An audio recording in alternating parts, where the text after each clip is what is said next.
Halo, selamat datang lagi di kelas menulis artikel, opini, dan esai. Kita lanjutkan ya. Tentang judul, persyaratannya harus atraktif dan baru, belum pernah dipakai penulis lain. Nah, cara kita tahu itu pernah dipakai atau belum ya kita banyak-banyak banyak-banyak baca, kemudian googling juga. Kemudian tidak panjang, biasanya terdiri dari subjek dan predikat saja. Apabila terpaksa judulnya panjang, pilihlah menjadi judul utama dan subjudul. Jadi biasanya judul utama itu tulisannya besar, subjudul itu tulisannya kecil. Terus kemudian mempunyai relevansi keterkaitan dengan isi artikel sekaligus mencerminkan gagasan inti. Sehingga ketika pembaca sekilas melihat judulnya, ketika dia tertarik, dia akan membaca dalamannya. Terus ragam judul artikel bisa dari titik pandang isi, contohnya reformasi setengah hati. Bisa pakai judul bertanya, contoh apa yang mesti dilanjutkan? Benarkah lebih cepat lebih baik gitu ya. Kemudian judul provokatif, contohnya perbaikan ketimbangan semu. Kreatif lah bikin judul. Nah, selanjutnya membuat lead yang jos, ya, membuka yang jos. Fungsi lead dalam penulisan artikel berbeda dari penulisan berita. Kalau lead berita harus memuat semua informasi, ada 5W 1H. Ada what, when, where, who, where, how ya. Dalam satu atau dua alinea pertama. Membaca sudah dapat memperoleh informasi awal hanya dengan membaca judul dan lead. Kalau lead pada artikel berfungsi membuat pembaca tidak berhenti membaca sebelum tulisan selesai. Jadi ini untuk memberikan daya tarik meski harus dibatasi sehingga tidak semua informasi tuntas dalam sebuah lead. Untuk meningkatkan daya tarik, kita bisa membuat berupa anekdot, ilustrasi, kutipan ayat suci, quote orang terkenal, atau pertanyaan yang merangsang. Terus membuat yang jos contohnya ini. Redupnya ekonomi haji ya.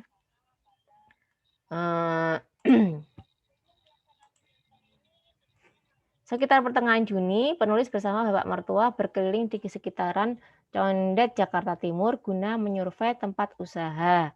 Berangkat dari Kalibata selepas maghrib, penulis sudah khawatir terjebak macet di pintu masuk kawasan Condet depan PCC Cililitan. Kekhawatiran ini didasari dua hal, yakni jam pulang kerja dan musim haji. Faktanya jalan lancar, kawasan Condet dan pasar Tanah Abang terkenal karena pusat oleh-oleh haji dan umroh. Memasuki musim haji, dua lokasi ini memuncak kesibukannya. Ya, jadi dari dua paragraf ini, pendek ini, si pembaca bisa dapat gambaran ternyata ekonomi haji yang biasanya ramai menjadi redup. Nah, orang pasti ingin tahu ada apa nih, ya kan? Dia lead-nya ditulis dalam gaya yang bercerita, ya, atau narasi. Terus menjaga body artikel.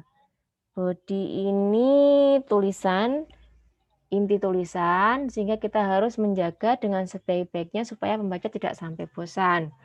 Beberapa teknik menjaga body artikel, menyisipkan human interest sebagai contoh kasus. Karena orang pasti gemar akan ceritakan. Kemudian menyisipkan kutipan yang mewakili artikulasi keahlian orang tertentu yang capable. Jadi dari seorang expert, dari seorang ahli, ilmuwan ya, yang terkait dengan tulisan kita disisipin di tengah-tengah body. Kemudian mempertentangkan data dari dua orang atau instansi dan lebih.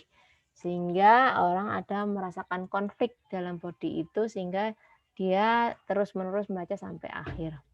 Kemudian satu argumen diikuti dengan data. Jadi ada argumennya, kemudian ada datanya.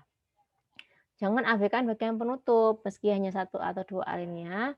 Bagian penutup jangan diabaikan. Penutup merupakan kesimpulan dan saran sekaligus, sehingga berikanlah kesan yang kuat melekat pada pikiran pembaca.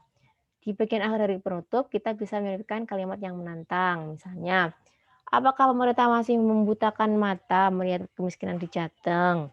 Juga menyelipkan harapan. Semoga pemerintah lebih bijak di masa mendatang. Atau pengan parodi. Ini namanya Republik Benar-Benar Mimpi dan sebagainya.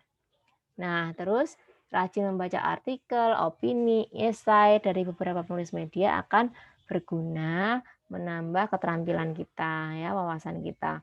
Kemudian rutin mengikuti artikel opini esai yang ditulis oleh kolumnis tertentu, khususnya yang kita idolakan. Siapa idolamu, kolumnis idolamu, ya? Baca dengan rutin, istiqomah, rajin, biar kita bisa nambah terus ke otak kita itu sebuah kayak kita tuh nandur, nanti kalau kita nandur bahan-bahan yang baik, maka dia akan keluar panen yang bagus.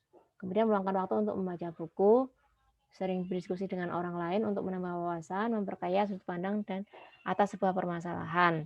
Kemudian sering juga menulis sebagai awalan untuk menimbulkan habit atau kebiasaan. Tulis apa aja, free writing ya, tulis, tulis, tulis.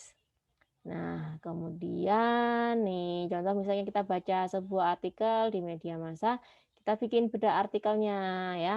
Misalnya ini kita catat tuh judulnya, kenapa bagus, ya kan? Terus lead-nya apa? Kita rangkum, kita bikin summary, datanya apa aja nih. Terus argumennya di situ ada apa aja, ya. Kemudian lead-nya seperti apa, isinya seperti apa, terus konklusinya, penutupnya, ada angle atau perspektif baru apa, ada kebaruan apa, itu kita tulis. Kalau kita semakin sering banyak membedah artikel, ya akan menambah ketajaman kita dalam menulis artikel juga. Nah ini, jadi tiap nulis itu nggak cuma membaca, tiap membaca tuh nggak cuma membaca, tapi kita bikin summary-nya, bikin bedah artikelnya untuk kita pelajari ya. Jadi lead-nya apa, isinya apa, argumennya apa, konklusinya apa yang membuat dia menjadi menarik itu. Oke, selamat menulis artikel, opini, dan esai.